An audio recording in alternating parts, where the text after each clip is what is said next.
पितृपक्ष में पितरों की शांति हेतु पावन पितृमोक्ष हवन गौ माता के घृत द्वारा एवं शिव महापुराण की पावन कथा इस कुबेरेश्वर धाम से आज प्रारंभ हो रही है, जिसके मुख्य यजमान श्री सुरेश सत्यनारायण जी अग्रवाल जो कि चोपड़ा जलगांव से आए हुए हैं, साथ में गोपाल मुक्तिलाल जी अग्रवाल जो कि औरंगाबाद के निवासी हैं,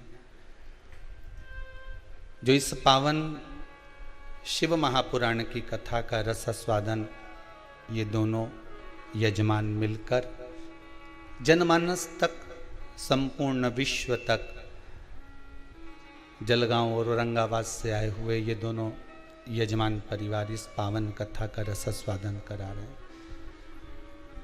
यज्ञ के प्रतिदिन जो गौ माता के घृत की आहुतियां आप सबके पूर्वजों के लिए, पितरों के लिए जो समर्पित की जा रही है, 21 ब्राह्मण काशी, इटारसी, होशंगाबाद, उज्जैन, ओमकारेश्वर, परली बैजनाथ से जो ब्राह्मण जन सभी आए हैं, उनके द्वारा शिव महापुराण जैसे यहाँ चल रही है उसी के 24,000 श्लोक से पूर्वजों के उद्धार के लिए सांकल्य अग्नि में जा रही है, घृत जा रहा है।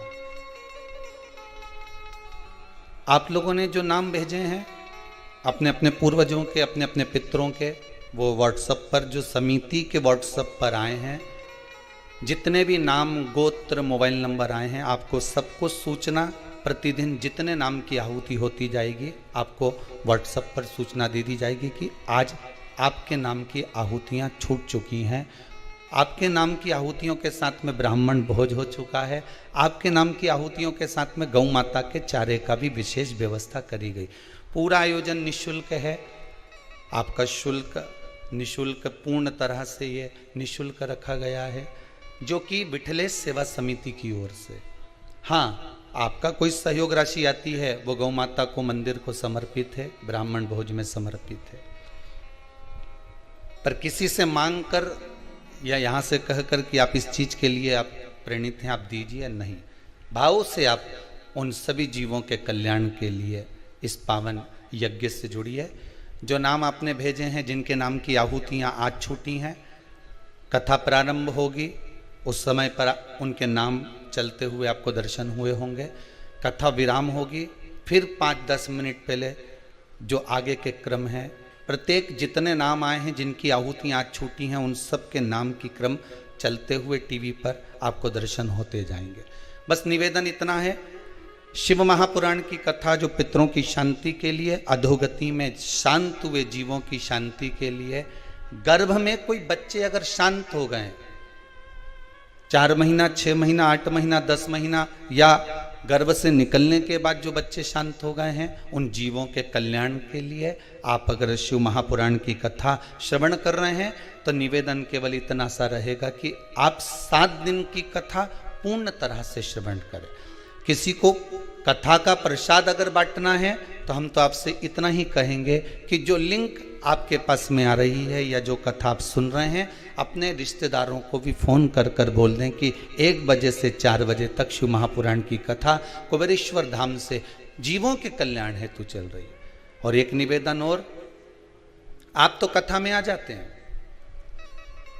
आप तो कुबेरेश्वर धाम आ गए या आप अपने घर में बैठकर कथा श्रवण कर रहे हैं, तो कथा में आप तो पहुंच गए या कथा आपने श्रवण कर ली, पर आपका चित्त कथा में लगा ना लगा, आपने शिव महापुराण की कथा श्रवण करने के लिए बैठ तो गए, टीवी के सामने भी आप बैठ गए, कथा सुनने के लिए, ऑनलाइन कथा श्रवण करने के लिए बैठ भी गए, पर आपका चित्त, आपका मन, आपकी बुद्धि, आपका विचार शंकर से जुड़ा कि नहीं जुड़ा, शिव महापुराण से जुड़ा कि नहीं जुड़ा, ये तो हमको नहीं मालूम।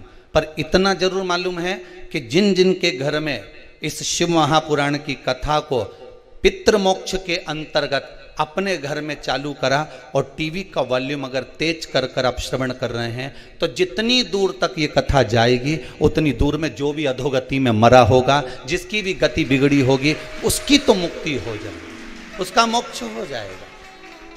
हमें ये नहीं मालूम कि आप सुन रहे हैं सही से कि नहीं सुन रहे। आप थोड़ी देर सुने, उठकर चले गए, फिर आए, फिर बैठ गए, या सोफे पे बैठे हो, पांव लंबे कर लिए, पलंग पर लेटे हो, आराम से श्रवण कर रहे हो। जिस भाव से श्रवण करो, कुर्सी पर बैठकर कथा श्रवण करो, अपने अपने घरों में जिस भाव से आप कथा सुन रहे हो, बस इतना सा निवेदन है। जैसे सुबह सुबह आरती लोग मंदिर में करते हैं तो चोंगा चला देते हैं, माइक चला देते हैं। क्यों चला देते हैं? कि उतने जितने भी लोग हैं उसको श्रवण हो जाए, वो आरती का संचार हो जाए। पर शिव महापुराण की कथा इस पितृ पक्ष में अगर आपकी दुकान पर, आपके घर में, आपकी कॉलोनी में चल रही है तो वॉल्यूम थोड़ा तेज कर कर संपूर्ण जितने भी इस कोरोना महामारी में शांत हुए हो, या हमको तो दिखते ही नहीं है कि कोई जीव मर गया तो शांत होने के बाद वो इधर उधर भटक रहा है, पर शिव महापुराण के शब्द उसके कानों में जाएंगे, इस हवन का भाग उसके कानों में जाएगा, तो यह विश्वास है कि उस जीव का कल्याण स्वतः ही हो जाएगा। ना उसको पिंड की जरूरत, ना उसको तर्पण की जरूरत होगी, वो स्वतः ही तर जाए। साधारण सी शिव महापुराण की कथा नहीं है महाराज। जब भगवान देवादिदेव महादेव ने भगवान ब्रह्मा जी से कहा कि इस सृष्टि का संचार करिए, सृष्टि का निराकरण करिए, इस सृष्टि को निर्माण करना प्रारंभ कर दीजिए, भगवान शिव ब्रह्मदेव से कह रहे हैं आप सृष्टि को रचिए।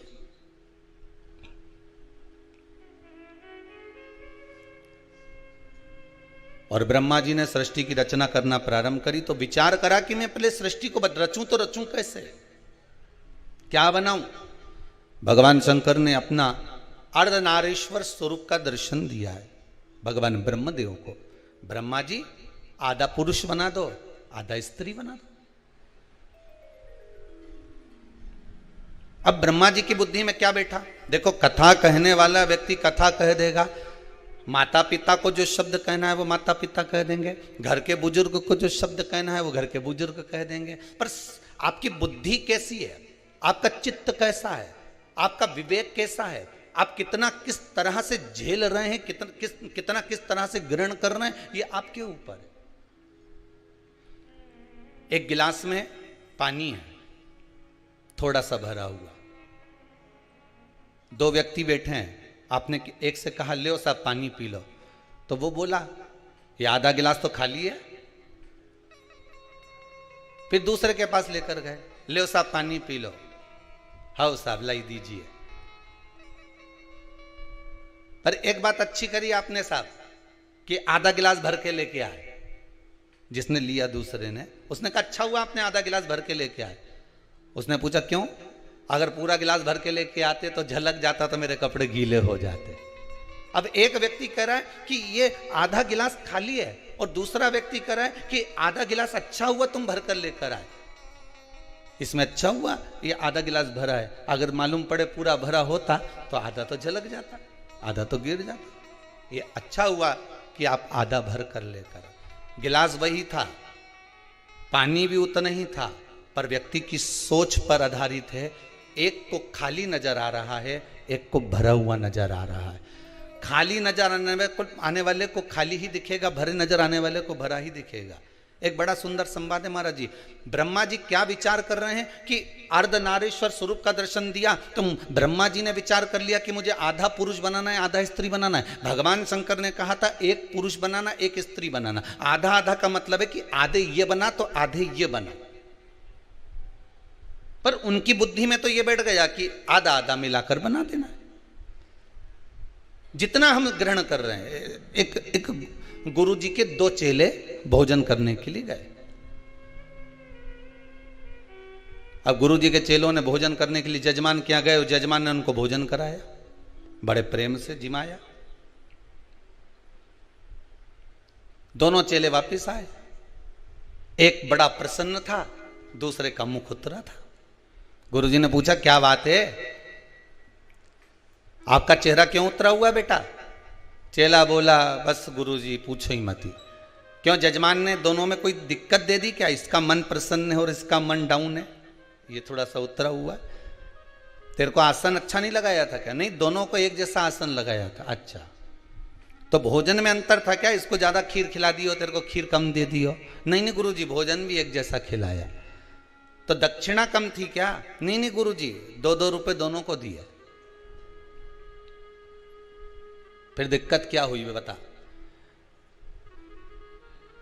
तो चेला बोला कि गुरुजी मेरा मुंह इसलिए उतरा है, मैं तो सेठ जी के यहां भोजन करने गया था तो मुझे लगा था कि सेठ जी 10 रुपया देंगे, पर उनने तो जम के तो बोलो 2 रुपए ही दिए। अच्छा, फिर गुरुजी ने पूछा दूसरे चेले से, ये बता तू इतना प्रसन्न क्यों है?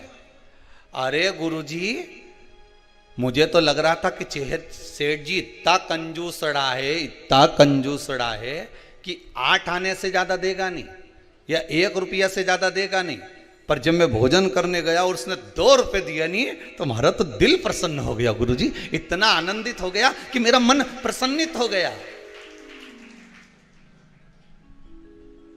दोनों गए थे भोजन करने के लिए, दोनों को आसन लगाया गया, दोनों को भोजन कराया गया, दोनों को दक्षिणा दी गई। बस एक चेले के मन में थोड़ी आशा ज्यादा लग गई थी कि इतना मिलेगा, और दूसरे के मन में यह था कि थोड़ा भी मिल गया, अगर प्रेम से मिल गया और विश्वास से मिल गया, सत्यता में मिल गया, ईमानदारी का मिल गया, थोड़ा सा भी मिल गया तो ये मेरी जिंदगी संवार देगा। एक को 2 रुपए मिले, वो जिंदगी को संवारने वाले थे, और दूसरे को जो 2 रुपए मिले वो आशा इतनी लगा के बैठा था कि 10 रुपया मिलेगा, न ऐसा होगा न वैसा होगा। सब आस पर पानी फिर गया तो दिल दुख गया।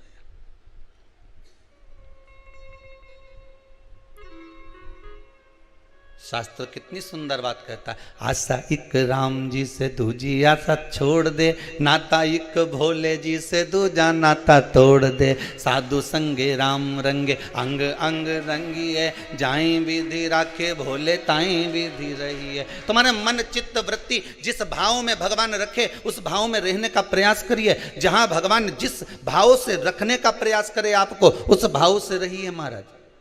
पर अपने जीवन को सत्यमय बनाओ, क्योंकि शंकर को सबसे ज्यादा इस महा बेलपत्र से भी ज्यादा प्रिय मेरे शिव को अगर कुछ है तो क्या प्रिय है? जम के बोलिए जरा, सत्य प्रिय।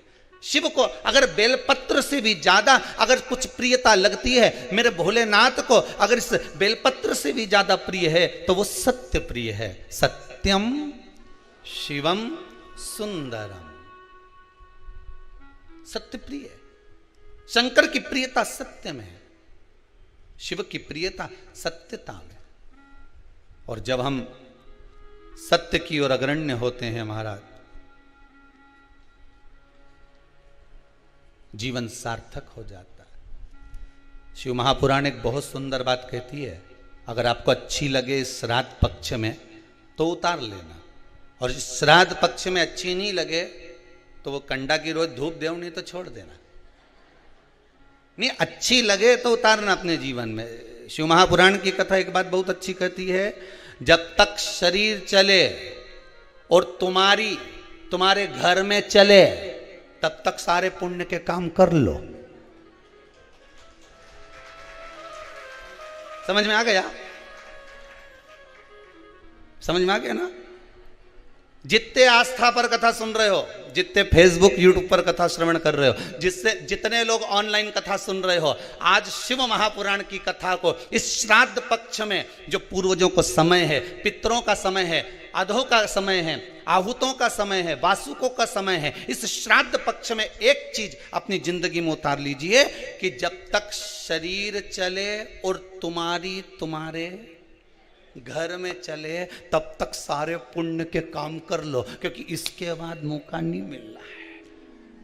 इसके बाद मौका नहीं मिलेगा। शरीर नहीं चलेगा तो कुछ पुण्य कर पाओगा है? अब मन में सोचो कि मैं तो बढ़िया नवरात्रे का व्रत करूंगी, अब मालूम पड़े वो अभी कल ही कोई कह रहा था, कौन कह रहा था हमारे को याद नहीं आ रहा, कल कोई कह रहा था गुरुजी हमारे वो एक रिश्तेदार हैं, उनने सावन के महीने में पूरे महीना व्रत करा।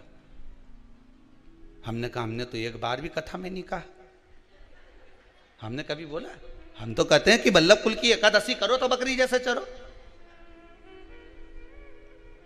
ये जजमान लोग पूछते रहते हैं कि गुरुजी कथा सुनेंगे तो व्रत रखना जरूरी है। हमने कहा खूब खाओ, डट गए, मना नहीं। अब मालूम यहां तक हम तो कह देते हैं महाराज जी, श्रीमद् भागवत में कहा कि भागवत सुनने का नियम क्या है। शिव महापुराण में ये वर्णन नहीं करा कि भागवत में वर्णन क्या कि श्रीमद् भागवत कथा श्रवण करने का नियम क्या है। तो कहा एक फल का सेवन करो, श्रीमद् भागवत कथा को पूरी सुनो। हम भी कहते हैं एक फल का सेवन करो, शिव महापुराण पूरी सुनो। इतने में काम नहीं चले तो एक समय फलहार करो। फरियाल नहीं बोला, फरियाल एक अलग डिजाइन हो गई है, फलहार एक अलग डिजाइन हो गई। फरियाल में वो साबूदाने की खिचड़ी, बर्गर, चिप्स और मैं भूल गया, राजगिरे की पूड़ी और खीर और आलू का हलवा, ये सब फरियाल में आ गया। फलहार में केवल फल का। एक समय फलहार करो पर शिव महापुराण की कथा पूरी सुनो। इतने में भी काम नहीं चले तो एक समय फलहार करो, दूसरी समय फरियाल करो। अब आई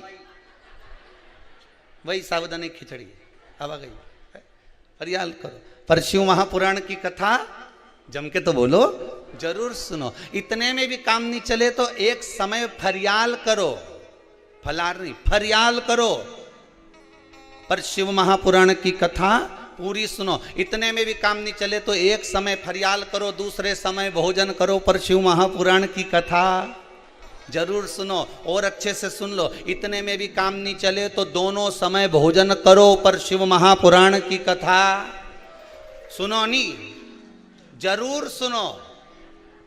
और इतने में भी काम नहीं चले तो कथा में जब जाओ तो टिफिन लेके बैठ जाओ पर शिव महापुराण की कथा जरूर सुनो। पर कथा नहीं छोड़ना, अपन काय को कथा छोड़े। खाना न छोड़ा, पीना न छोड़ा, हरि भजन क्यों छोड़ दिया। जाना न छोड़ा, आना न छोड़ा, फिर सत्संग जाना क्यों छोड़ दिया। हमें कथा नहीं छोड़ना, कथा तो हम सुनेंगे चाहे कुछ भी हो जाए।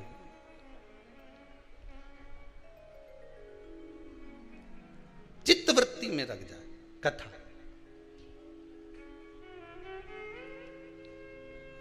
एक को भरा हुआ नजर आ रहा है, एक को हल्का नजर आ रहा है। हम कथा कैसे छोड़ दें? आप जिस भाव से श्रवण कर रहे हो, जिस भाव से आप सुनना चाहते हो, उस भाव से सुनो। नवरात्रि में गुरुजी हम भूखे रहकर कथा सुने। कहा हम, वो कह रहा था कोई कि हमारे रिश्तेदार ने सावन का व्रत करा, कुछ नहीं खाया, फिर अब वो आपसे मिलने का कर। हमने कहा मिलना क्यों, ये तो बताओ। ना जाने कौन सी व्रत में ना जाने क्या खा लिया कि एक नाड़ी में कुछ ऐसा हो गया है तो वो 2-3 दिन से हॉस्पिटल में पड़े। तो हमने कहा हमने नहीं किया था व्रत करो, हम तो के खूब चरो। अब मालूम पड़े तुम्हें शुगर बीपी और हम कह दे व्रत करो। 2-3 दिन तक तो कथा सुनोगे, चौथे दिन मालूम पड़े बीपी शुगर ऊंचा नीचा हो गया, तुम हॉस्पिटल में पड़े, कथा कौन सुनेगा?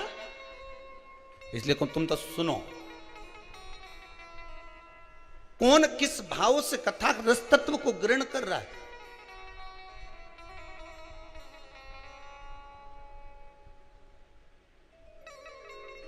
श्राद्ध पक्ष चल रहा है,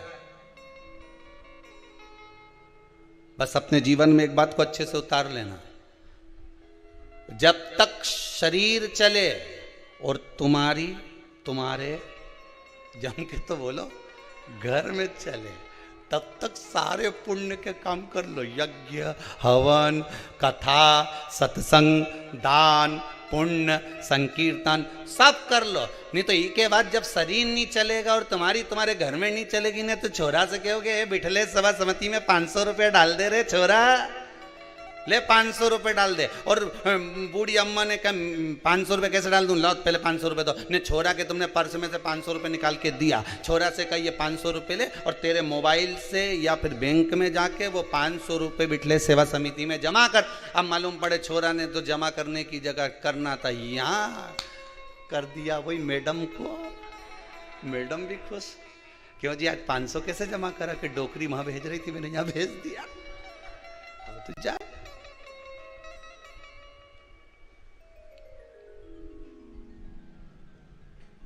शरीर चले और तुम्हारी घर में चले जब तक खूब पुण्य करो सा, क्योंकि शरीर चलना जब बंद हो जाएगा, सही साथ नहीं देगा, तो फिर व्रत करोगे तो हो पाएगा? बोलो थोड़ी जी होगा कहीं?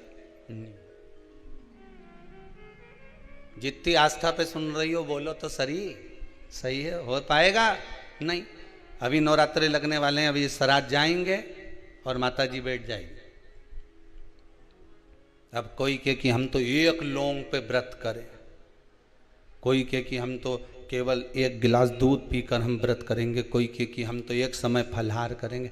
जैसा तुम्हारा शरीर सधे उसको साध।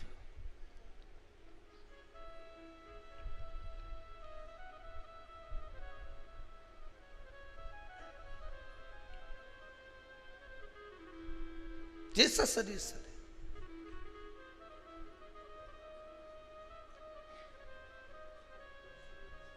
एक जंगल में शेर 14 दिन तक भूखा था।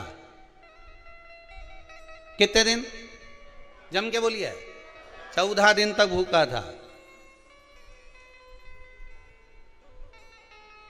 एक संत के पास सूचना आई कि 14 दिन से शेर भूखा है। संत ने कहा अब इसको तो भगवान मिल जाएगा, ये पक्का है। कुछ नहीं खाया।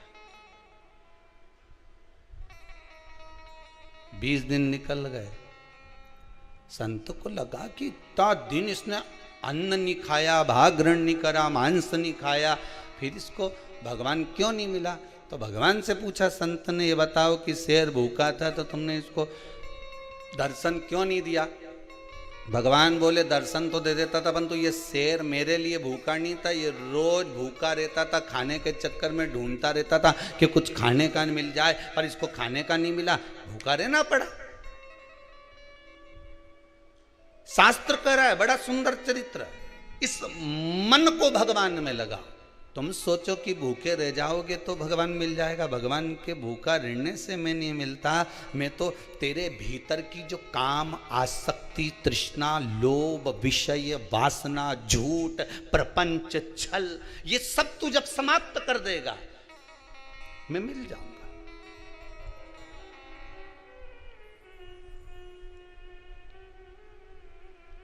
दूसरों की स्त्रियों के प्रति, नारियों के प्रति, कन्याओं के प्रति दृष्टि तो तुम्हारी गलत है। और केवल नवरात्रे में 9 दिन व्रत रख के तुम ऐसे हो जाओ कि मैं तो एकम से लेके नौमी तक कहीं नहीं खाऊं।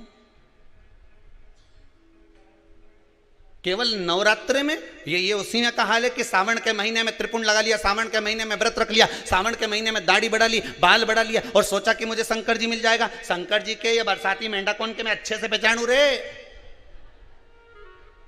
भोलानाथ जी भी कहें इनके बरसाती के मेंढा कौन को मैं पहचानू, ये बरसात में ही निकले केवल, उसी तरह सावन में नजर आए। तो ये ढोंग और प्रपंच भगवान को प्रसन्न नहीं है। भगवान को प्रियता निर्मल मन सो मोहि पावा, मोहि छल छिद्र कपट ना भावा। भगवान को प्रियता क्या है? केवल एक निर्मलता का स्वभाव, निर्मलता का मन, चित्त, वृत्ति, तुम्हारा अच्छा भाव। भगवान को ये नहीं चाहिए कि तुम भूखे कितने हो। भगवान ये नहीं देखता कि तुमने कितने समय तक तप करा। भगवान तो ये देखता उस तप में तुमने मेरा ध्यान कितना करा।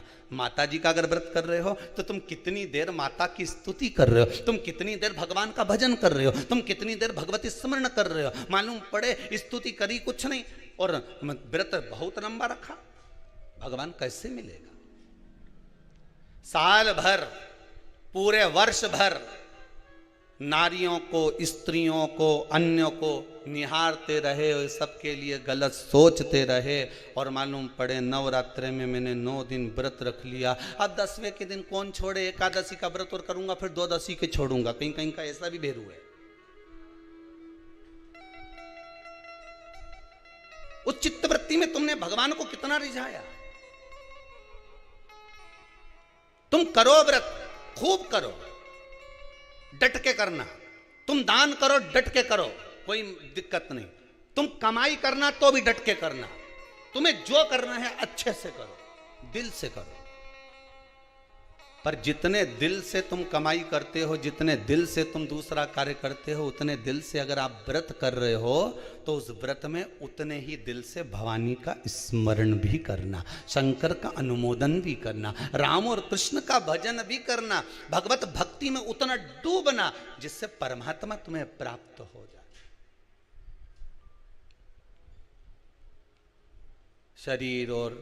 शरीर चले और घर में तुम्हारी चले तो खूब पुण्य कर लो, भजन कर लो।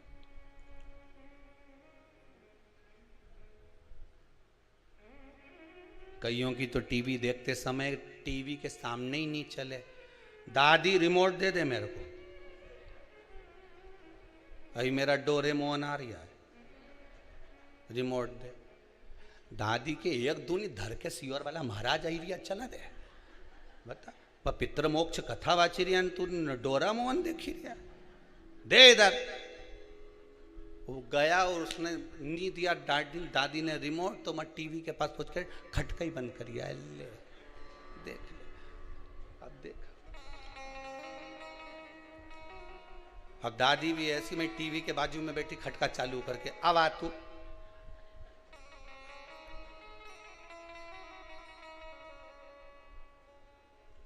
देखो एक बात आपको कहें, छोटे बच्चों को उपहार बड़ा प्रिय लगता है ना, कुछ चीज दोगे, गिफ्ट दोगे, बड़ा प्रिय लगता है। और बच्चों ने कुछ मांगा, उपहार तुम कुछ नहीं दे पाए तो बच्चा रोएगा कि नहीं रोएगा? अरे बोलो तो जम के। इतनी दूर गई थी, सीहोर गई थी, कथा सुनने गई थी, मेरे लिए क्या लाई? अब उसको समझाओ कि भैया सीहोर तो माँ कुबेरेश्वर धाम से 12 किलोमीटर दूर था, वहाँ जंगल में तो महाराज ने कुबेरेश्वर महाराज के बिठाया, वहाँ ना तो बिस्कुट मिले ना चिप्स मिले ना वहाँ पर कच्छू मिले, बस दोनों टाइम महाराज जी भोजन करा दे, एक बार नाश्ता करा दे, 2 बार चाय पिला दे, छुट्टी। अब यहाँ कहाँ जाए इतनी दूर, बताओ तो मेरे लिए क्या लाई? अब बच्चों को उपहार प्रिय है, और मालूम पड़े तुम बच्चों को उपहार नहीं दोगे तो रोएगा कि नहीं रोएगा?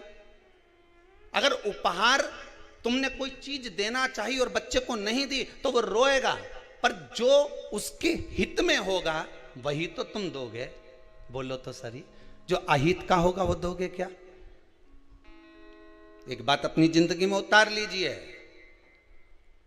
उपहार बच्चों को नहीं दिया तो थोड़ा समय रोएगा, फिर चुप हो जाएगा, पर बच्चों को यदि अच्छा संस्कार नहीं दिया तो जिंदगी भर रोएगा, फिर कोई चुप नहीं करा पाए।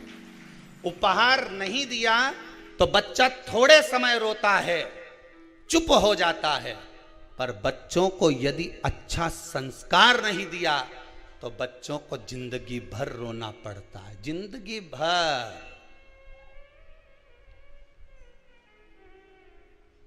अब उपहार जरूरी है कि संस्कार जरूरी है?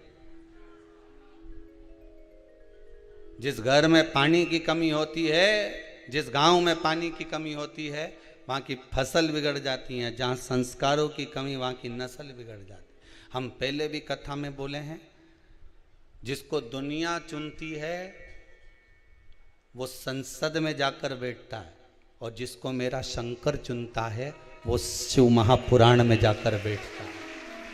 अगर आप भी टीवी के सामने, भले आस्था चैनल के सामने शिव महापुराण की कथा को, पितृ मोक्ष शिव महापुराण की कथा को, इस पावन पितृ शांति यज्ञ का दर्शन कर रहे हो, पितृ शांति हवन का दर्शन कर रहे हो, इन ब्राह्मणों के द्वारा निर्मित इस पावन 24,000 श्लोक की इन आहुतियों का दर्शन कर रहे हो, शिव महापुराण का दर्शन कर रहे हो, ब्राह्मण भोज का दर्शन कर रहे हो, भोजन भंडारे का दर्शन कर रहे हो, गौ माता का दर्शन कर रहे हो, तो भाग्यशाली समझना। जिसको मनुष्य चुनता है वो संसद में बैठता है, जिसको मेरा शंकर चुनता है वो सत्संग में बैठता है, वही शिव महापुराण में बैठता है। ये तो तुम्हारे हाथ में रिमोट रखा है, बदल सकते हो टीवी, पर तुम्हारा चित्त, तुम्हारी वृत्ति, तुम्हारा मन शंकर से अगर लगा हुआ है तो समझ लेना तुम कथा नहीं सुन रहे हो। अगर आपका मन कथा में लगा हुआ है तो आप कथा नहीं सुन रहे हो, शंकर कथा को श्रवण कर रहे हैं, शिव सुन रहे। और आपके घर में अगर टीवी चल रही है, शिव महापुराण की कथा मोबाइल पर, फेसबुक पर, यूट्यूब पर या टीवी पर चल रही है, उसका जो वॉल्यूम बड़ा हुआ है, उसके शब्द जैसे सिंह गर्जना करता है, शेर धाड़ता है, तो छोटे छोटे जीव भाग जाते हैं, हिरण आदि छोटे छोटे पक्षी पशु भाग जाते हैं। उसी तरह जब शिव महापुराण के शब्दों की गर्जना होती है तो ना जाने कितने पाप कर्म हमारे चले जाते हैं और ना जाने कितने जीवों का कल्याण हो जाता है मात्र उसकी गर्जना से, मात्र शिव महापुराण के स्मरण से, शंकर के अनुमोदन से। ब्रह्मा जी ने केवल एक उनकी चित्तवृत्ति से विचार कर लिया। ब्रह्मदेव ने, ब्रह्मा जी विचार करे कि मुझे आधा आधा बनाना था, तो ब्रह्मा जी ने दोनों को जोड़ के बना दिया। अब जो जुड़ के बना ना वो किन्नर उत्पन्न हो गए, आधा पुरुष आधा स्त्री। भगवान विष्णु जब भगवान देवाधिदेव महादेव के साथ निकले भ्रमण के लिए आए, उनने देखा किन्नरों को देखकर भगवान विष्णु को हंसी आ गई। भगवान शंकर को अच्छा नहीं लगा, प्रभु ये आपने गलत कर दिया, आप हंसे क्यों इन पे? कि भगवान विष्णु बोले भगवान महादेव जी से, आपने बोला था सृष्टि को रचने के लिए, आपने कहा था आधा पुरुष बनाना आधा स्त्री बनाना, ब्रह्मा जी ने दोनों को भेला करके बना दिया। अभी आपको कथा में कहा जिसकी बुद्धि में जैसा होगा कथा वैसी मिलती है। आप अच्छा सोचकर कथा सुनोगे तो आपको अच्छी मिलेगी। आपने कथा में अगर बैठे हो और बुराइयां छाटना चालू कर दी कि महाराज जी ने क्या बोला क्या नहीं बोला, क्या करा क्या नहीं करा, तो तुम केवल बुराई छाटने बैठे हो तो बुराई ही मिलेगी।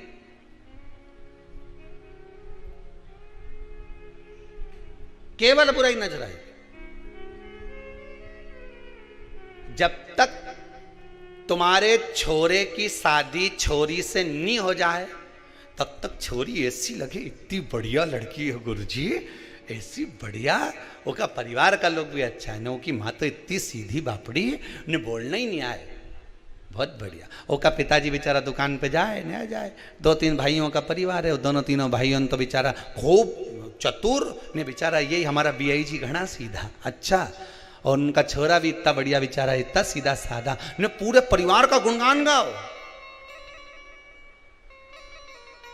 कब तक? जब तक भावन नहीं टल जाए।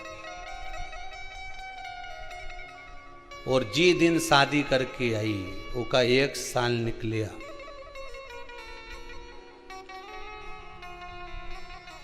उसके बाद तो मोबाइल पे बात करने की भी डिजाइन बदल।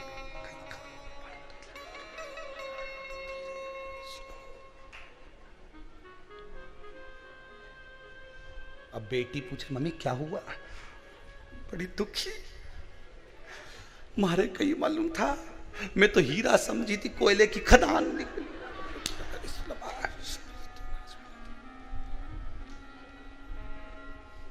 वो ऐसो कोई नहीं रे, या हीरा को परखियो राम, कोई नहीं रे। अभी तुम्हारी दृष्टि अच्छी थी इसलिए उसकी माता भी अच्छी लग रही थी, बोलो सही है कि गलत है? अभी तुम्हारी दृष्टि अच्छी थी इसलिए उसके पिता भी अच्छे लग रहे थे, बोलो सही है कि गलत है? तुम्हारी दृष्टि अच्छी थी, तुम सीधी थी इसलिए सामने वाले सीधे नजर आ रहे थे। बहू आने के बाद तुम टेढ़ी हो गई तो जम के बोलो सामने वाला भी टेढ़ा हो गया। दृष्टि का भेद है महाराज, इसके सिवाय कुछ भी नहीं है। अब क्या कह रही है? ये सब उसकी माँ सिखा रही है। पहले क्या बोल रही थी? उसकी माँ तो ऐसी पगली होके कहीं नहीं यार, बेचारी सीधी सादी। हाँ उसकी चाची और तेज न, उसका छोटा भाई तेज न, वो तेज, पर माँ सीधी न, उसका बाप सीधा। अब कौन नजर आ रही है? तो जब जाए नहीं, जब उसकी माँ कहीं ना कहीं सिखाए। अब ये कौन बोल रही है?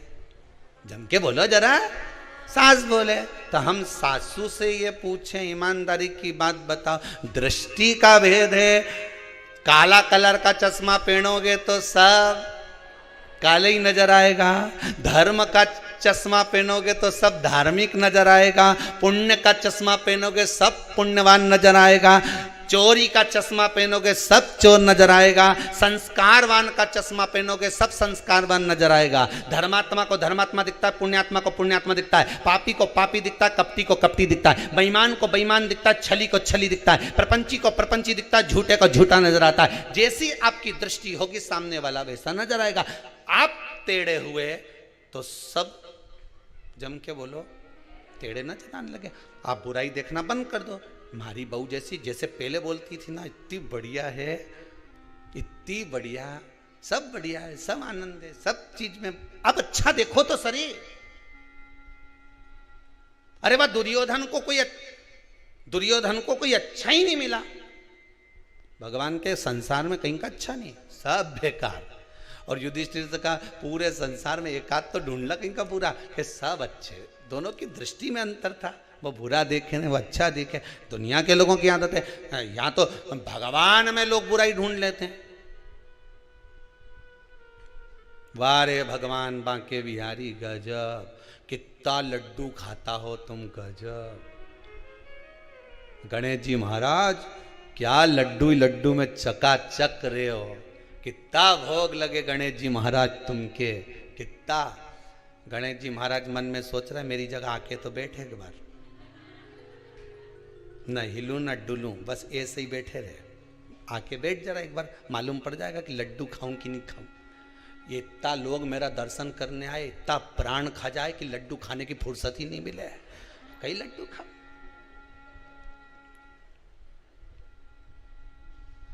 तू आ तो सही एक आध बार हमारी जगह बैठ के तो देख।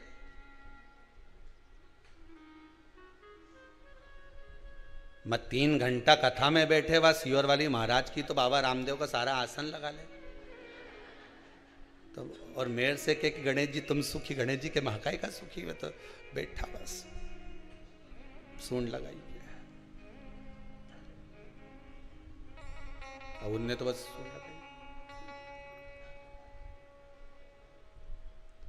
सुख कहां? अच्छा देखोगे अच्छा मिलेगा।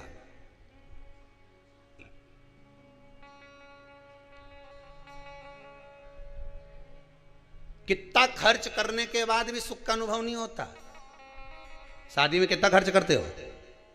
2-4-5 लाख रुपए तो बड़ी बड़ी शादियों में तो 50-50 लाख खर्च हो जाता है, 5-5, 10-10 लाख खर्च हो जाता है। सब आइटम जोरदार जोरदार बनना चाहिए, गुलाब जामुन, इमरती, भजिया, पकोड़ा, मीन चाउमीन, ये और पानी पतासा, और ये सब तैयारी खूब जोरदार करी। गरम की गरम माल खिलाया, BIG के खूब जोरदार खिलाया। और कहीं कथा सत्संग में जाओ, ठंडी पूड़ी मिले, बोलो जम के खाओ कि नहीं खाओ, उसमें भी क्या जोरदार भोजन बना साहब। भगवान का प्रसाद में तो आप रूप स्वाद आ जाए। तो यही स्वाद में शादी में क्यों नहीं आए? लाखों रुपए खर्च करे, कितना खर्चा करा।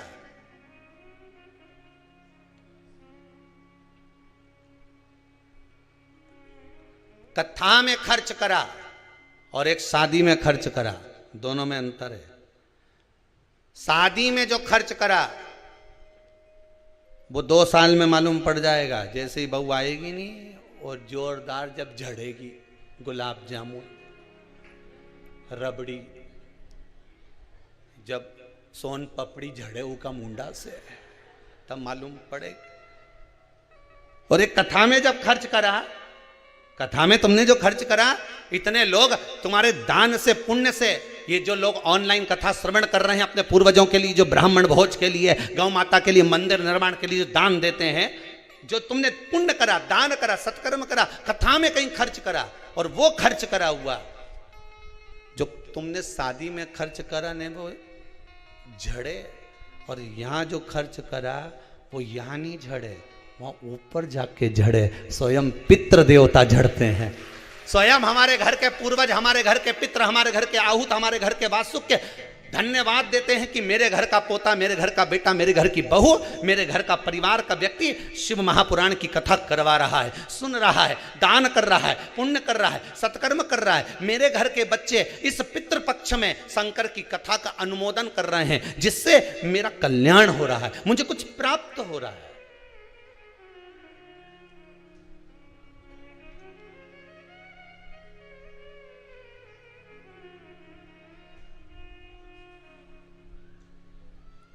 कुछ मिल रहा है। आपकी बुद्धि जैसी होगी, चित्तवृत्ति जैसी होगी, वैसा हमें प्राप्त हो रहा है, वैसा हमें मिल रहा है। अच्छा, एक बात तो समझ में नहीं आए मेरे को कि ये अभी तो अपन फिर भी समझ जाएगा, जो अभी की पीढ़ी है ना, ये तो समझ जाएगी कि एकम का श्राद्ध ने, द्वितीया का श्राद्ध ने, तृतीया का श्राद्ध ने, चतुर्थी का श्राद्ध ने, पंचमी का श्राद्ध। पर इनके जब अंग्रेजी स्कूल में पढ़ा देंगे और ये जब वहाँ विदेश में नौकरी करने जाएंगे तो कहीं तुम्हें याद करे? अरे बोलो तो सही, निपटा हुआ के कौन याद करेगा कि हमारा पिताजी एकम के गया, काका जी ने दूज के गया था, तीज के गया था। अब तुम वो अपनी पत्नी के कह भी दे कि वो दूज का श्राद्ध है हमारा दादाजी का, तो पत्नी बोले कहाँ की दूज, और बोल भी मत देना दूज, नहीं तो वो दूज, तुम दूज बोलो वो दोचे, वो कहाँ की दूज, मैं तो पहचानो ही नहीं है दूज के। पति बोले फर्स्ट सेकंड, हाँ तो ये सेकंड कब सेकंड, तो पति फिर समझाए शुक्ल पक्ष का कि कृष्ण पक्ष का कि ऐसा के। अब पढ़े लिखे बच्चों को कौन समझाएगा कि ये दूज है कि तीज है। इसीलिए कथा कह रही है शरीर चले और तुम्हारी घर में चले तब तक पुण्य कर लो दादा, नहीं तो सेकंड और फर्स्ट में फंसा देंगे।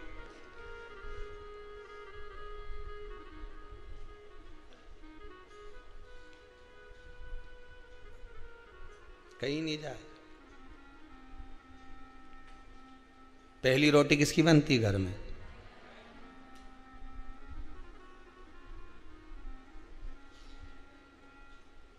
पर जिसके यहां बहुत जल्दी रहे, नहीं मेरे को जाना, जल्दी रोटी बना, उन्होंने कहा भी बना के ले, 2 पराठा, और वो पहले नंबर का पराठा ही ले जाके दे दिया। अब तुम तो बोले कि पहली रोटी गाएगी, तो क्या रोटी और पराठा में अंतर है? पर यह शास्त्र के कि तवा पे तो डली नहीं, कढ़ाई पे तो पड़ी नहीं, मतलब जो पहली बनी वही पहली जाना थी। पर के अब उनके जल्दी जाना था तो रोटी, अब किसी ने कथा में कह दिया कि बता हमने तो सियर वाला महाराज का मुंडा से सुनी थी कथा, उनमें कहा था कि पहली रोटी गाय के देना चाहिए, तुमने पहला पराठा बना के उनके गाय खिलाया, तो क्या गई गौ माता से कम है कहीं? अभी तो गौ माता पहली रोटी गाय को दे दो। 16 श्राद्ध में, श्राद्ध पक्ष में जो लोग गया जी नहीं जा सकते, ब्रह्म कपाली करने नहीं जा सकते, किसी जलाशय पर जाकर तर्पण तिलांजलि नहीं कर सकते, तो गरुड़ पुराण कहती है 16 श्राद्ध में 16 दिन तक गया फाल्गुन नदी का पूरा पुण्य, गया सुर का मुख का हस्त कमल का पूरा पुण्य गाय माता के मुख में आकर विराजमान हो जाता है। 16 श्राद्ध में गाय को एक रोटी अगर दी जाती है तो गया जी में पिंड दान करने का पूरा पुण्य फल जीव को प्राप्त हो जाता है, जीव को प्राप्त।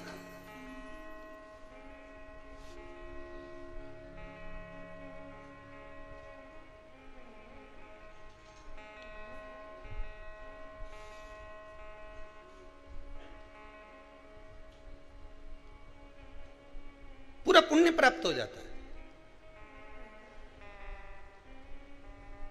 अगर गया नदी नहीं जा सकते, फाल्गु पर नहीं जा सकते, गया का पिंड करने नहीं जा सकते, 2 चीजें अपने जीवन में उतार लीजिए। एक 16 श्राद्ध में हमें गाय को रोटी देना है, खूब तला हुआ, खूब पका हुआ, खूब घी में या तेल में तरबतर गौ माता को नहीं देना। उसका कारण क्या है वो भी समझ लीजिए। रोड पर कॉलोनियों में जो गाय घूमती हैं, इन रोड पर कॉलोनियों में घूमने वाली गाय जगह जगह पर पॉलीथीन वगैरह खा लेती है। बोलो खाती कि नहीं खाती? पॉलीथीन जब गाय खाती है तो उसके पेट में जम जाता है, उससे गाय के पेट में कैंसर हो जाता है। उसको तुम अच्छा पदार्थ खिलाओगे तो गाय हो सकता है कि बीमार पड़ने लगे।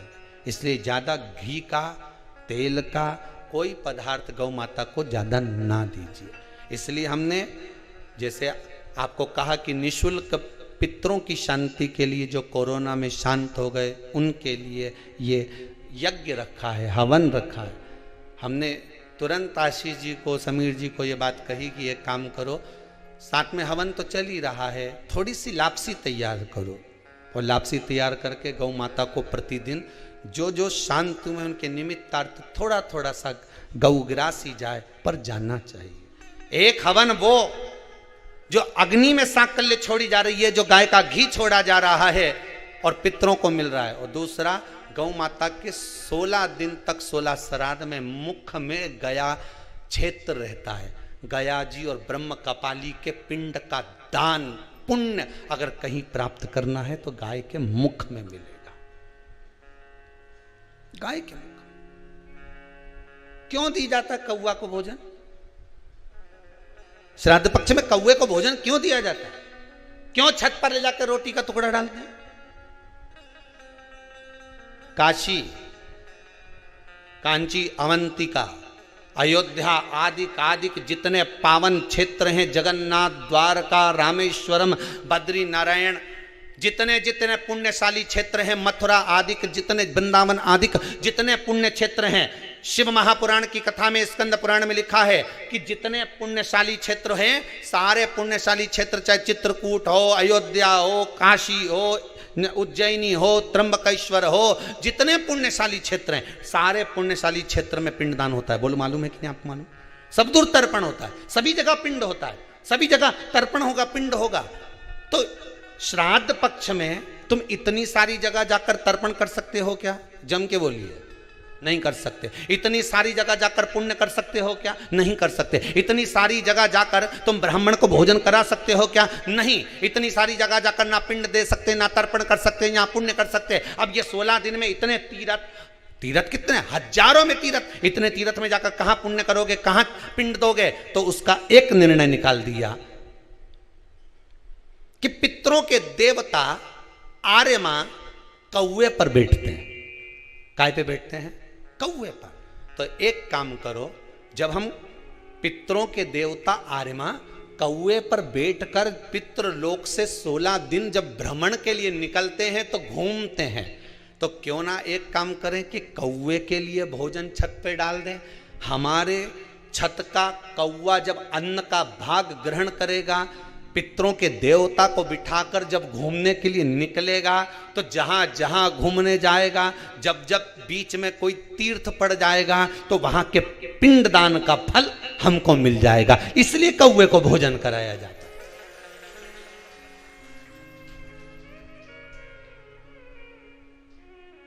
कौवे को भोजन कराने का कारण ही यही है।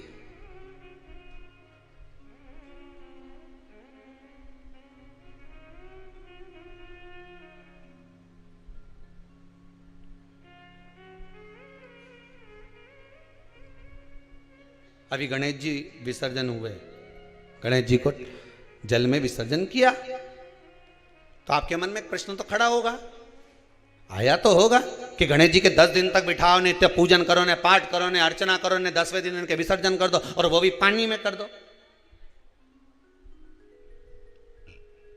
पानी में विसर्जन करो। तो ये कहां लिखा कि जल में विसर्जन करो? श्रीमद् भागवत पुराण की रचना जब वेद व्यास जी महाराज करने के लिए बैठे, वेद व्यास जी ने सुखदेव जी से कहा कि मैं मंत्र बोलूंगा, मैं श्लोक बोलूंगा, इसको लिखेगा कौन? तो सुखदेव जी ने बोला गणेश जी से विनती करो। गणेश जी से कहा कि आप लिखोगे? गणेश जी बोले मैं लिखने को तैयार हूं, पर बोलते बोलते तुम रुक गए तो मैंने भी लिखना छोड़ दूंगा, उसके बाद मैं भागवत को विराम दे दूंगा, मैं आगे नहीं लिखूंगा। अब वेद व्यास जी बड़े चक्कर में पड़ गए, क्या करें? तो गणेश जी से कहा मेरे श्लोकों में कुछ गड़बड़ी हो सकती है, उसमें से गलती को छांटना पड़ेगा, फिर लिखना पड़ेगा। कितना सुंदर संबोधन श्री वेद व्यास जी ने कहा कि मैं जो श्लोक बोलूंगा आपको लिखने के लिए है, उसमें मैं कुछ गलती करूंगा, उस गलती को छांटना है, तब श्लोक लिखना है। क्यों कहा वेद व्यास जी ने ये बात? गणेश जी भगवान है, वेद व्यास जी कहते हैं मैं तो संसारिक मनुष्य हूं ना, गलती तो कर सकता हूं। गलती कौन करता है? जम के बोलो, भगवान गलती करता है क्या? नहीं, गलती कौन करेगा? मनुष्य। गलती मानव करेगा, गलती मनुष्य करेगा। और गलती करने के बाद अगर हमसे अपनी जिंदगी में कोई गलती हो जाती है तो एक बार क्षमा मांगने में कुछ जाता है क्या? प्रणाम करने में कुछ जाता है क्या? निवेदन करने में कुछ जाता है क्या? नहीं। गलती हो गई मुझसे, तो गणेश जी आप गलती को छांटना, लिखना। गणेश जी महाराज लिखने बैठ गए। लिखते लिखते लिखते लिखते 10 दिन हो गए गणेश जी महाराज को। शरीर में ताप पड़ने लगा गणेश जी महाराज के। वेद व्यास जी ने गणेश जी के हाथ का स्पर्श करा तो शरीर तो तप रहा था। वेद व्यास जी ने वहीं पर श्रीमद् भागवत के श्लोकों को विराम दे दिया। अब नहीं बोले। गणेश जी लिखते लिखते लिखते लिखते लिखते लिखते थक गए, ताप पड़ गया, शरीर गर्म हो गया। वेद व्यास जी ने कब करूं क्या? 10 दिन से लिख रहे हैं और शरीर पर ताप पड़ रहा है, करा क्या जाए? उन्होंने गणेश जी का हाथ पकड़ा, उठाया और कहा चलो प्रभु हमारे साथ में। वेद व्यास जी गणेश जी को ले गए और ले जाकर शीतल जल में श्री गणेश जी महाराज को बिठा दिया। गणेश जी को पानी के अंदर उनको विराजमान कर दिया कि अब आप ताप को थोड़ा ठंडा कर लीजिए। शीतल जल में बिठाया। उस दिन से नियम हो गया कि 10 दिन गणेश जी बैठते हैं और फिर उनका विसर्जन होता है पानी के अंदर, जल के अंदर, शरीर का ताप मिट जाए। तो गणेश जी ने वचन दिया है वेद व्यास जी महाराज को, आपने मेरे ताप को मिटाने के लिए मुझे जल में बिठाया है। जो मुझे जल में विसर्जन करेगा मेरा ताप तो मिटेगा ही, साथ में जो मुझे जल में विसर्जन करेगा उसके जीवन के भी ताप को मैं मिटा दूंगा, उसके जीवन के ताप को मैं मिटा दूंगा। ताप मिटा दिया।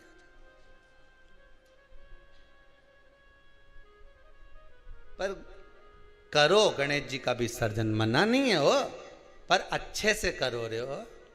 अब मत छोरा छोरियों ने तो निशाना लगा है, वो हमारा गणेश जी जई रिया, वो हमारा सबसे आगे पहुंचा तो इधर वाला ने इधर से फेंका, हो गया। ये हमारे धर्म की हंसी उड़ा रहे हैं, ये हमारे धर्म की हंसी है।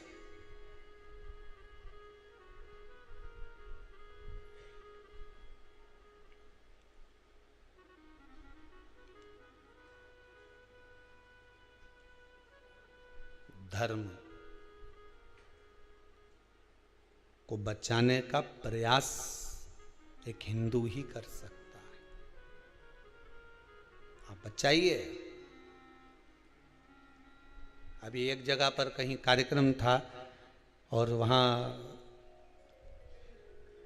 2-4 लोग मिलने के लिए आए, और मिलने के लिए आए तो उनमें से एक बोले कि गुरुजी ये सब आपको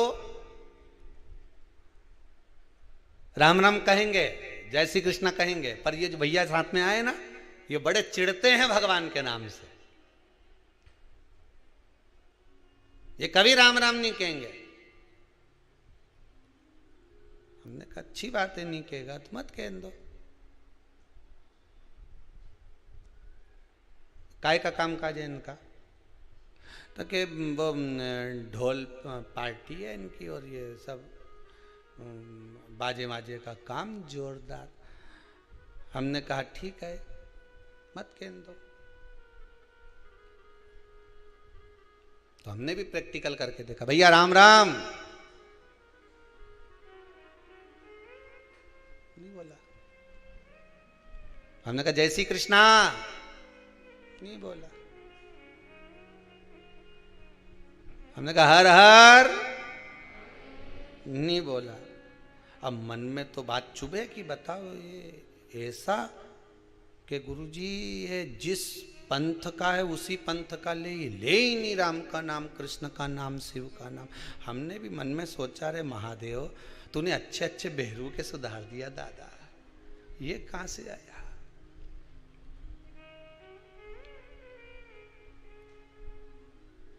अब अभी गणेश जी का विसर्जन था, तो हमने कहा जाओ उसी के यहाँ का बैंड बुक करके आओ, और बैंड बुक करके आना, और जितना मांगे उससे 2000 ज्यादा देना। और 2000 ज्यादा दिया, वो बैंड पे आए। अब वो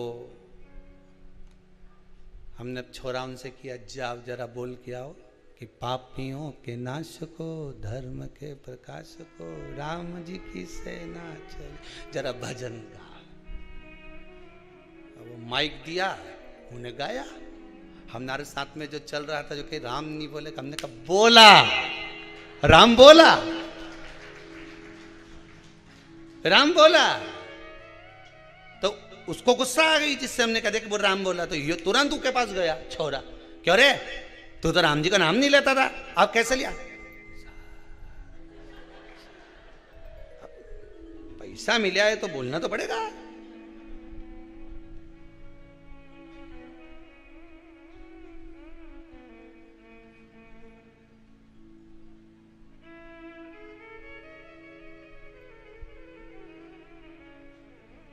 पूरी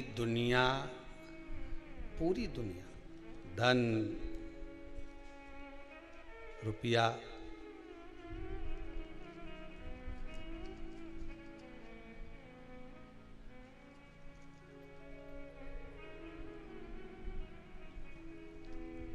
एक जरा सा कुछ कर्म भी किया जाए तो पूछ लिया जाए कि भाई धन कितना मिलेगा,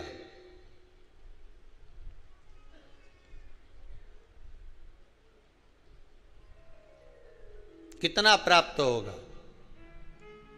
द्वारा किया गया भजन काम आ गया। कई माताएं आके कहती है हमारी बहू को कोरोना हो गया, कोई कहे हमारे इसको कोरोना हो गया। मोहल्ले में, सोसाइटी में, गली में, परिवार के लोगों को होना चालू हो गया था गुरुदेव। पर शंकर की कथा सुनते रहे तो विश्वास था कि मुझे नहीं घेर सकता। यह विश्वास आपका जीत गया। धन सब जगह पर काम आ सकता है, पर धन मृत्यु की सैया पर काम नहीं आता। वहां केवल तुमने जो शिव महापुराण की कथा सुनी है, तुमने जो दान करा है, तुमने जो पुण्य करा है, तुमने जो सत्कर्म करा है, तुमने जो भजन किया है, जो तुम यहां आकर, ये कई माताएं अभी श्राद्ध पक्ष में जो कथा चल रही है, यहां आकर कहीं बर्तन की सेवा दे रही, मांजने में, कहीं भोजन बनाने में सेवा दे रही, कहीं कोई सेवा दे, कोई कई सेवा दे।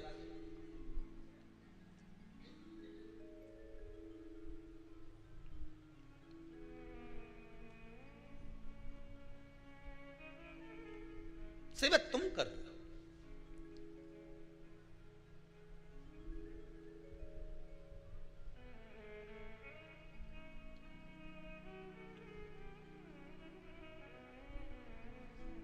कहा कार्यकर्ताओं ने कहा गुरुजी भोजनशाला में 1-2 हलवाई और बढ़ाई लो ने, कोई आए तो जिमाने में काम आ जाए, ने 2-4 खाना परसने के लिए भी आदमी धर लो। हमने कहा फिर ये बाकी का सबके खाने आएगा कि हमारी कई लगन पत्रिका में आया?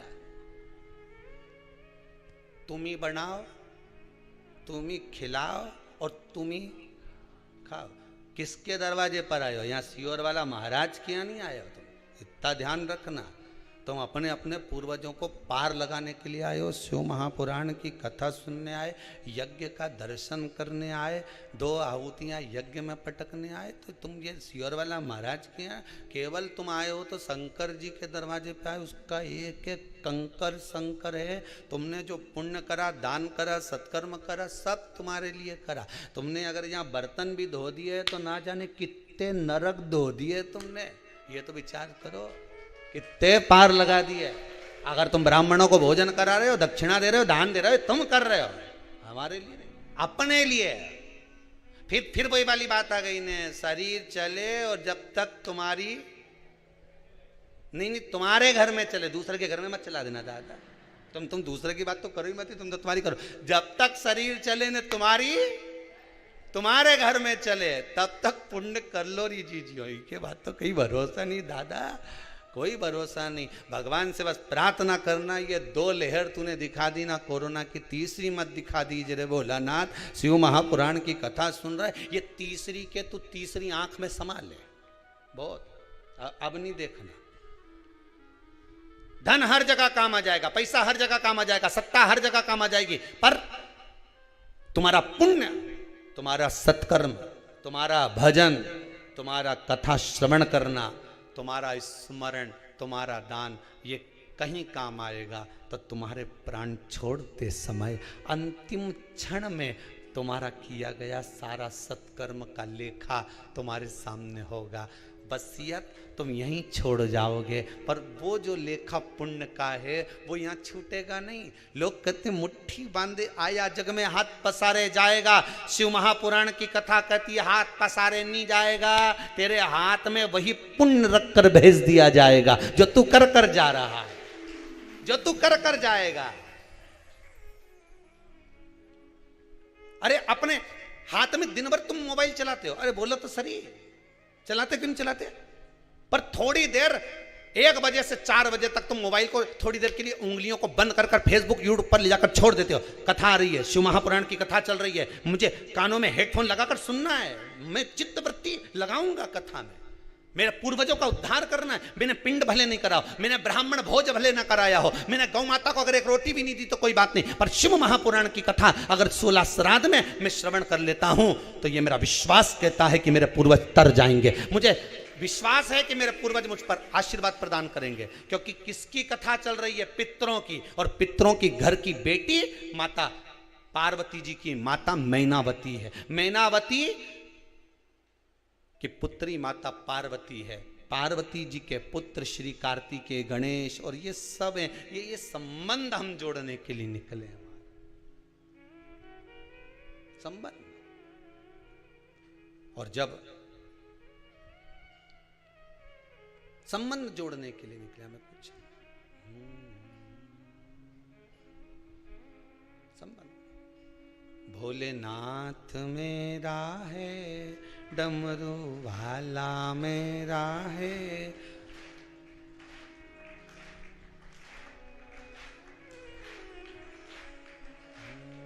वो काशी वाला महादेव मेरा है। भोलेनाथ मेरा है, डमरू वाला मेरा है, वो काशी में रहने नाथ मेरा है। भाव से कहिए, भोलानाथ मेरा है, महादेव मेरा है, काशी रहने भोलेनाथ मेरा है, भोलानाथ मेरा है।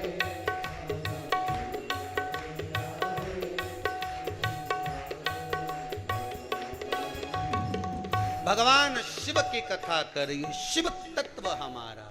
भगवान शंकर करुणा सागर, त्रिकालदर्शी, कैलाशी, अविनाशी, भगवान ओगड़ दानी, त्रिकालदर्शी, कैलाशी, शिव में बाबा शुद्ध।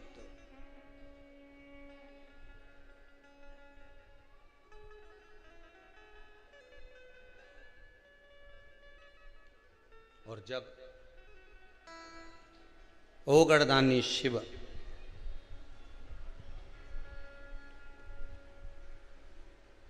मेरे त्रिकालदर्शी कैलाशी शंकर को जिसने रिझा लिया, पितर रिझ गए।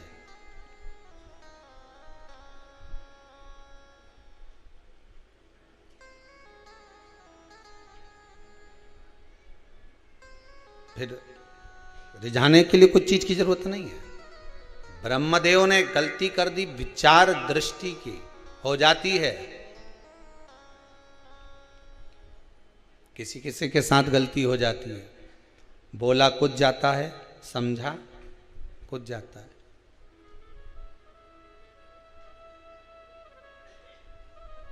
बोला कुछ, समझा कुछ, हो जाती कभी कभी। अब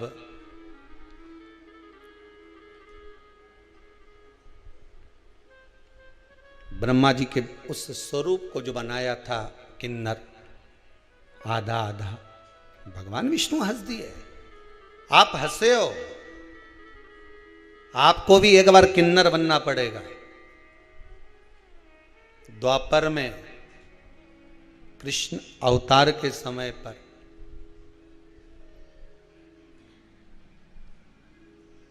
जब कौरव और पांडवों में युद्ध के मैदान में देवी को प्रसन्न करने के लिए बलि देना थी, अर्जुन से कहा गया था एक पुत्र तेरा, जब तुम वन गए थे उलूपी के साथ में जब विवाह हुआ था तो वहां एक पुत्र हुआ था आरावन, उसको लिया।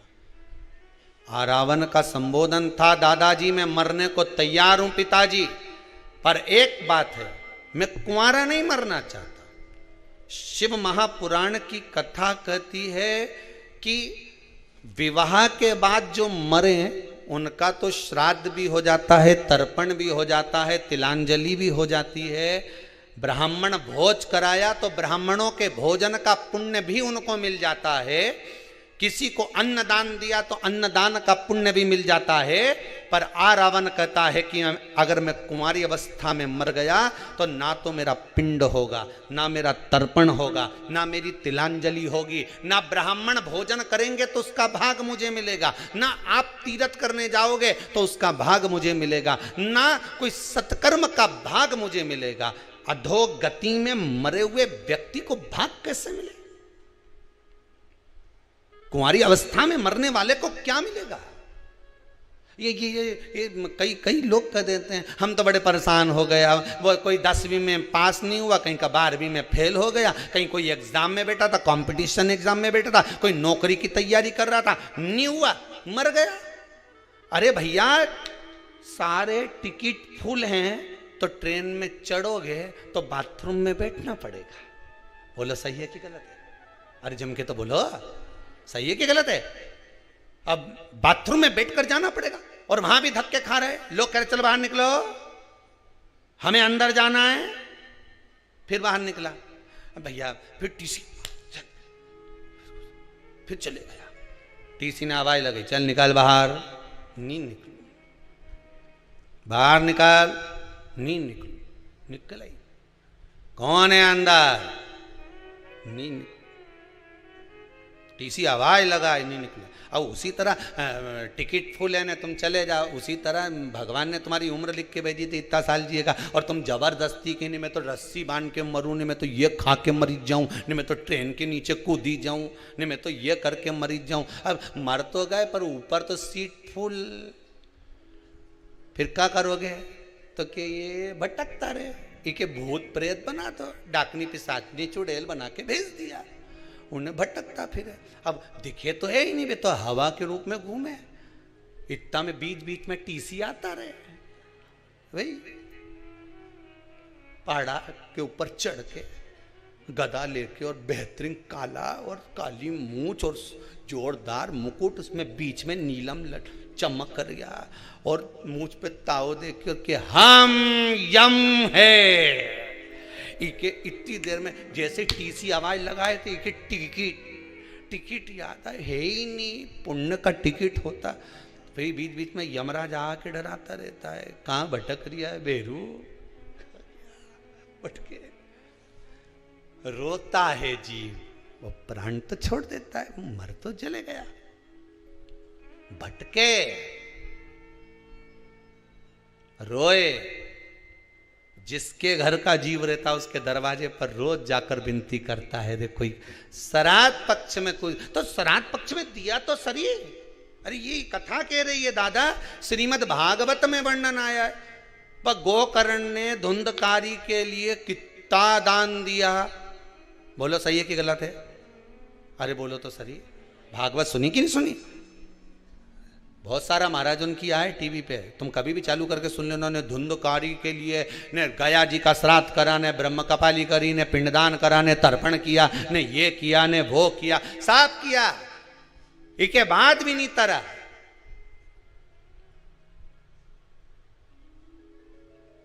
प्रेत की योनि में भटक रिया है। तो गोकर्ण ने पूछा सूर्य नारायण भगवान से, ये तो बताओ ये भटके क्यों? सूर्य नारायण भगवान बोले तूने क्या क्या किया बता। मैंने गया जी का पिंड करा, तर्पण करा, ब्राह्मण का भोज कराया, साफ कराया। तो इका नाम नहीं बोला क्या? नहीं बोला। जब सियोर वाला महाराज का व्हाट्सएप पे लिख के भेज दिया तो कोई टेंशन, नाम तो बोला। फिर मोबाइल नंबर नहीं लिखा, उन्होंने लिख दिया, वे भी लिख दिया।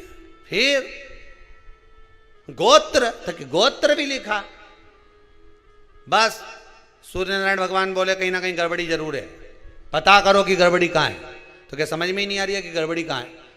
नाम भी लिया, जब गया जी में पिंडदान करो, कहीं ब्राह्मण के भोजन कराओ तो हाथ में चावल जल वगैरह लेके संकल्प छोड़ो कि नहीं छोड़ो, नाम ये न गोत्र ये, और जो संकल्प दिया तो नाम गोत्र सब बोला। फिर क्यों नहीं तरा। सूर्य नारायण भगवान के चिंता लग गई तो वे नारायण भगवान के पास पहुंचे, नारायण जी से पूछा प्रभु ये बताओ कि ये धुंधकारी तरे क्यों नहीं। इसका गया जी का श्राद्ध हो गया, इसकी ब्रह्म कपाली हो गई, ब्राह्मण का भोज हो गया, सब कुछ करा, गाय का दान भी करा, पर ये तरे क्यों नहीं। तो नारायण ने कहा हमारे नहीं समझ पड़ रही कि इतना गोत्र भी बोला, नाम भी बोला, एक पिताजी का नाम भी बोला, कि माता जी का नाम भी बोला, पर तरे क्यों नहीं। तब नारायण पहुंचे भगवान शंकर जी के पास में, हार हार। शंकर जी ने पूछा, भोलेनाथ जी से पूछा, भगवान विष्णु ने, ये बताओ कि प्रभु ये धुंधकारी का नाम लिया, गोत्र लिया, गया जी का श्राद्ध करा, पिंडदान करा, ब्राह्मण भोज करा, सब कुछ करा, फिर ये तरे क्यों नहीं। शंकर भगवान ने उसी समय पर नंदी के बुलाया और नंदी के बुला के पूछा, इधर अरे नंदी अब तू बता कि ये क्यों नहीं तरे। अब जितना निर्णय यमराज करता है उतना ही निर्णय नंदी करता है। नंदी ने कहा प्रभु एक बात क्यों, थोड़ी अंदर की बात है। शंकर जी बोले चाहे अंदर की हो चाहे बाहर की हो, बोल दे जरा, जम के बोल जरा। तो नंदी ने तुरंत कहा प्रभु बात इतनी सी है कि जब जब पिंडदान करा, जब जब तर्पण करा, जब जब ब्राह्मण भोजन कराया, जब जब तिलांजलि करी गई, तब धुंधकारी का नाम धुंधकारी बोला गया। ठीक है, गोत्र आत्मदेव का बोला गया, आत्मदेव का पुत्र था ना, आत्मदेव का बोला गया। फिर गलती कहां हो गई। नंदी बोले गलती ये हो गई कि इसकी सहेली की संतान थी और उसकी गोदी लेके आ गई थी पैसा दे के। बोलो सही है कि गलत है। गोदी लेकर आ गई थी पैसा दे के। गोत्र बोलना था सहेली का, बोला जा रहा था इधर का, इसलिए तर नहीं पाया, इसलिए नहीं तरा, मोक्ष नहीं मिला। अब जितने लोगों ने भी व्हाट्सएप पे नाम लिखा ने गोत्र लिख के भेजा, अच्छे से भेजा है नहीं भाई, नहीं तो बाद में क्यों। हमने तो यज्ञ में भेजा था और सीवर वाला मिश्रा जी ने 24,000 श्लोक की आहुतियाँ छुड़वाई, ने 21 ब्राह्मण के बुलाया, ने खूब आहुतियाँ दिलवाई। इसके बाद भी कहीं का बोले कि अभी भी तुम्हारे यहाँ पितृदोष रह गया तो फिर समझ लेना। इसलिए निवेदन है, ये 7 दिन कथा चल रही है, बहुत सावधानी से जिन जिन ने नाम भेजा गोत्र लिखकर भेजा, सही भेजा। तो 21 ब्राह्मण जो यज्ञ कर रहे हैं सवेरे उठकर वो लोग सबसे पहले संकल्प देते हैं गोत्र का कि आज इनकी आहुति है। तुम्हारे धन की मूलता नहीं है, उन जीवों को तारने की मूलता है।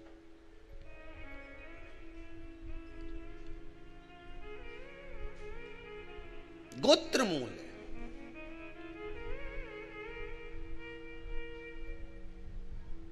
और जो गोत्र नहीं जानते उनसे तो हम इतना ही कहेंगे कि शिव जी का नाम ले लीजिए।